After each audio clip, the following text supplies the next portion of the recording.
I kicked off this grow not too long ago by germinating some blueberry genetics from the Dutch Passion Company, as well as probably one of the biggest experiments I've ever taken on by also attempting to grow seeds that haven't seen the light of day for 50 years. Filming my every move and bringing you along for the ride has been nerve-wracking at times because I already have no idea how this thing will turn out. But I'm starting to feel a whole lot better about things. Said don't call my phone on Friday night, but I never did listen. So I'ma hit you now on a FaceTime, and I know you won't miss it. Girl, I know you waited till ain't know for me. You only wanna talk to the stove with me. Things didn't work in the past life. That doesn't mean that I won't try. She said, stop it. You always let me down when I want you. I can't help it, but I can't let you forgive me. Won't let you forgive me.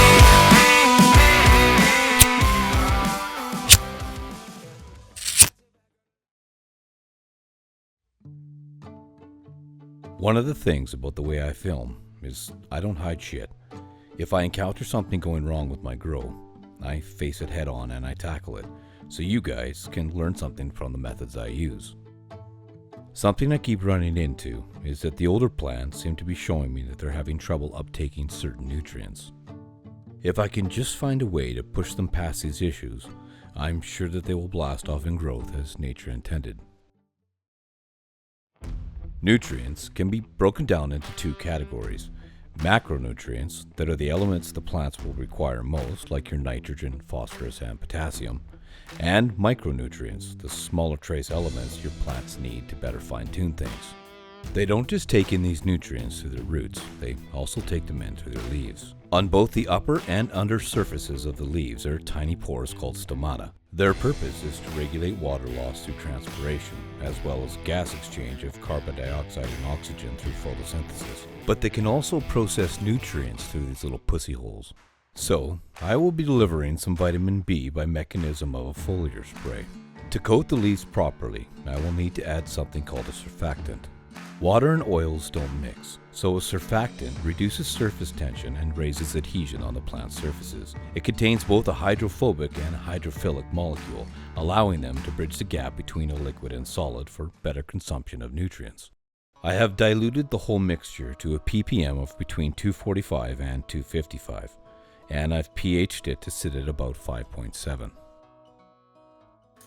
Every 3 days, during lights on, they will receive an application until I see further improvement. Nobody's safe. Soon as we step out the cage, we raising all of the stakes. Make no mistake, either you stay in your place or we putting you on a plate. Look at our face, we put the fear in the dirt. We had to struggle for change, pick up the pace. We put in infinite work, that's why we stay getting paid. Y'all running late, we moving on to the next. You still been stuck in the phase, there's no debate.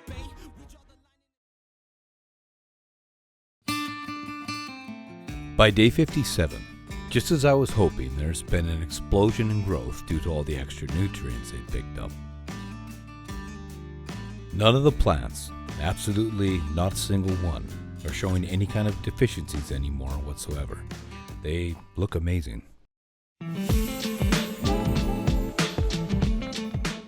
For those following along, I am using advanced nutrients as always. Specifically, this run, I am utilizing their Senti Grow and Bloom line. The recipe for this run can be found on either their website or the easy-to-download app called Bud Labs that can be found in the Google Play Store.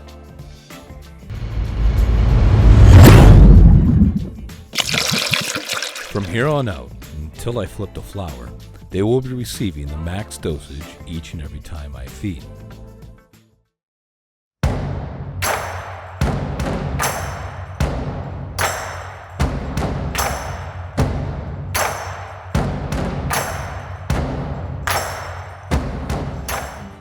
You know, in the end, after all my concerns about the outcome of how this grow will go, I am renewed with hope. The fact that these 5 plants are of an era that I wasn't even born in yet is absolutely fascinating to even think about. And I found myself going from wondering if I'd even make it to flower period with seeds this old to wondering instead what the flowers will look like.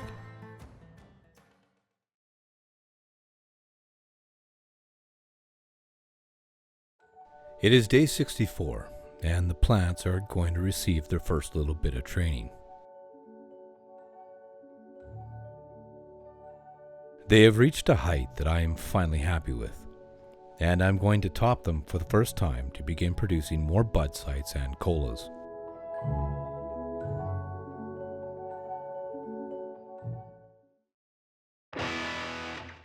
The removal of their tops will in turn produce 2 new bud sites in their place on either side of the break. This will allow me to control the horizontal growth of my plants and prevent them from growing too tall and running into any future problems with the height of my lights. I wasn't even going to consider any type of training with these 1970 seeds in the first place. That was my initial intention, because I didn't want to place any stress on them of any kind.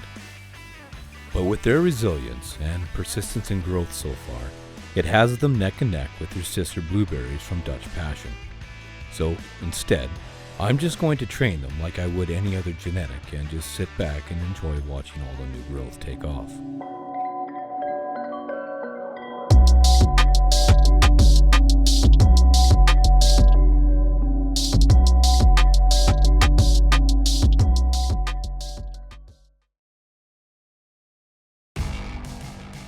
It's been about a week since I last stressed them out with the topping, so I figured it's about time for another transplant into a bigger pot.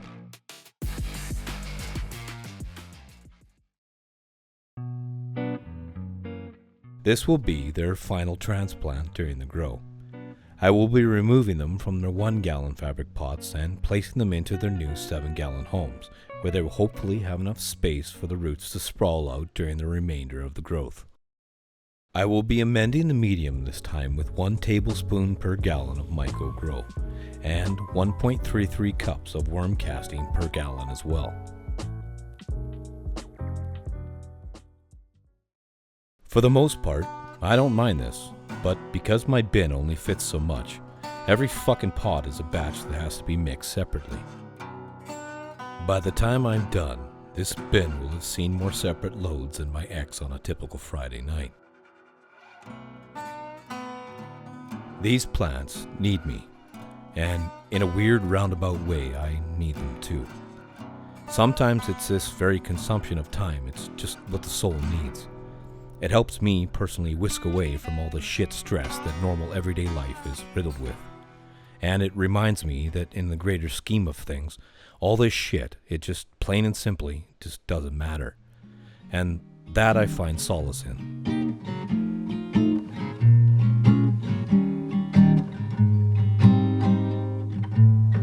Perhaps one day I'll hit the lotto,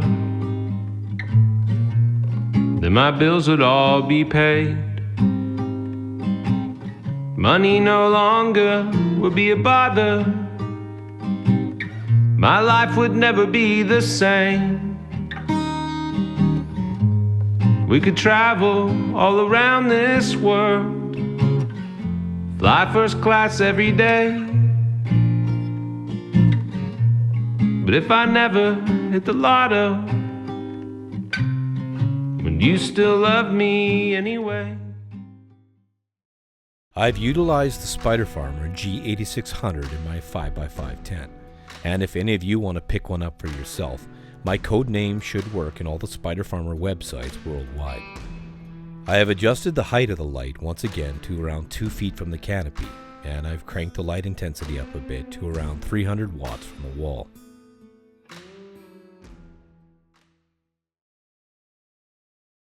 The blueberry strain from Dutch Passion in my 4x4 looks absolutely incredible, and they're starting to plump up very nicely as expected due to their indica genetics. And in my 5x5, the 1970 seeds, well, they're still a mystery, but they're looking great now, and I'm excited to find out just what the fuck I have on my hands here. I'm so grateful to be able to share this experience with all of you, And next episode, I have a few bits of information I have learned from picking my father's brain recently that may prove to give a clue to the lineage and origin of the mystery seeds. If you want to help support my content, please hit that like and subscribe button like a fucking bong rip and drop me a comment on your way out. As always, stay safe and keep those lungs full.